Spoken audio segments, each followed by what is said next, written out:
Hey guys, आज की video में मैं आपका स्वागत करता हूं। आज की हमारी इस वीडियो का टॉपिक होने वाला है आरबीआई बैन ऑन पेटीएम। तो हम आगे चल के ये डिस्कस करेंगे कि जो आरबीआई ने बैन लगाया पेटीएम पे, अब इसका जो पेटीएम यूजर है उस पर क्या इंपैक्ट होने वाला है, क्या क्या एडवांटेजेस या डिसएडवांटेजेस लोगों को फेस करने पड़ सकते हैं, या फिर पेटीएम का जो शेयर प्राइस है अब उस पर इसका क्या नेगेटिव या पॉजिटिव इंपैक्ट होने वाला है।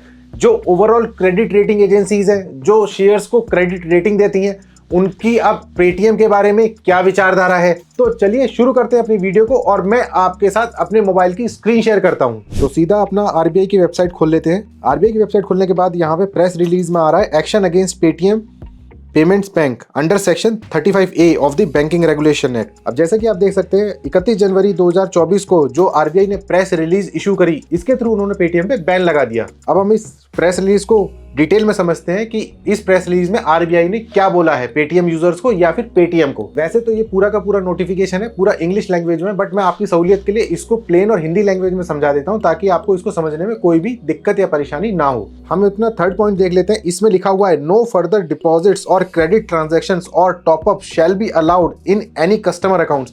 इसका मतलब क्या है कि अगर आप कोई भी पेटीएम यूजर हैं जो पेटीएम पेमेंट्स बैंक का यूज करते हैं तो इसमें कोई भी डिपॉजिट्स नहीं हो पाएंगे और ना ही इसमें कोई अमाउंट क्रेडिट हो पाएगा और ना ही अब इससे आप टॉपअप कर सकेंगे। आपका जो पेटीएम वॉलेट था अब आप उसको यूज नहीं कर पाएंगे। अब आप जैसे कहीं भी हाईवेज पे जाते हैं और वहां पे टोल बूथ्स पे टोल पे करते हैं और अगर आपने पेटीएम से अपना फास्टैग लगवा रखा है तो अब आप उसको आगे यूज नहीं कर पाएंगे गिवन डेट से। एनसीएमसी कार्ड्स हैं वो नहीं कर पाएंगे यूज। अब ये जो नोटिफिकेशन है ये तो आज इन्होंने दे दिया है, लेकिन इसकी एक उन्होंने डेडलाइन दी है जो की तारीख दी गई है 29 फरवरी 2024। मतलब कि जो वॉलेट में मनी ऐड करना या फास्टैग रिचार्ज करना या उसको यूज करना, एनसीएमसी कार्ड्स को यूज करना, 29 फरवरी 2024 के बाद आप इसको किसी भी तरीके से यूज नहीं कर पाओगे।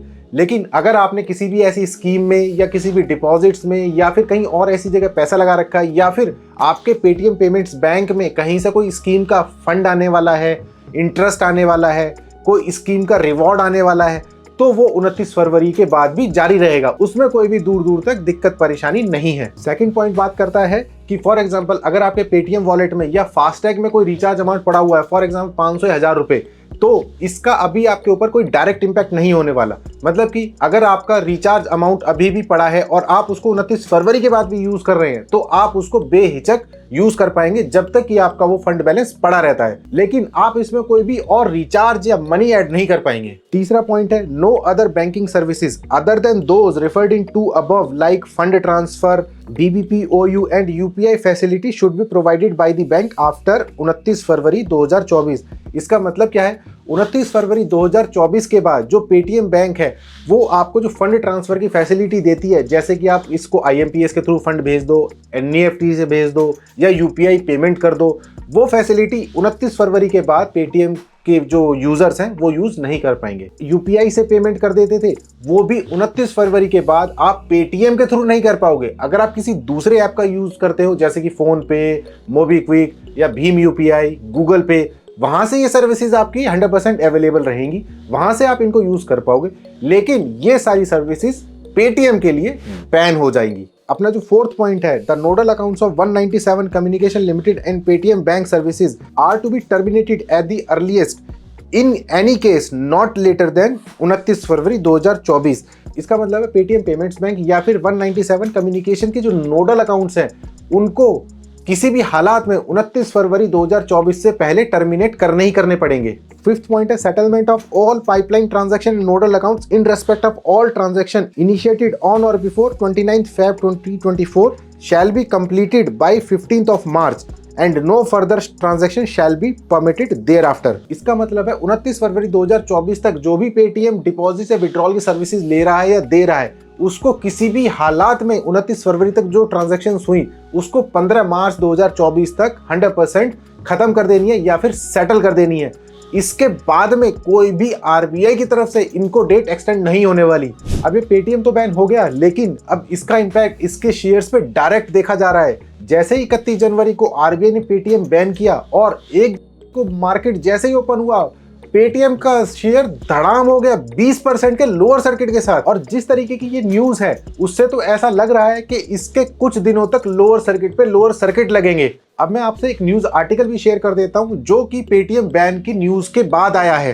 CNBC TV 18 ने न्यूज कवर करी है। Paytm gets sell ratings lowest target from Jefferies, here is what the street said. एक ब्रोकरेज फर्म है जेफरीज, उसने अब पेटीएम की इस न्यूज के बाद उनके शेयर को अंडर परफॉर्म कैटेगरी में डाल दिया है। The brokerage firm has also cut its price target on the stock to ₹500 from 1050 earlier, जो कि फर्म का पहले टारगेट था 1050, अब उसको वहां से कट के उन्होंने 500 रुपए कर दिया है।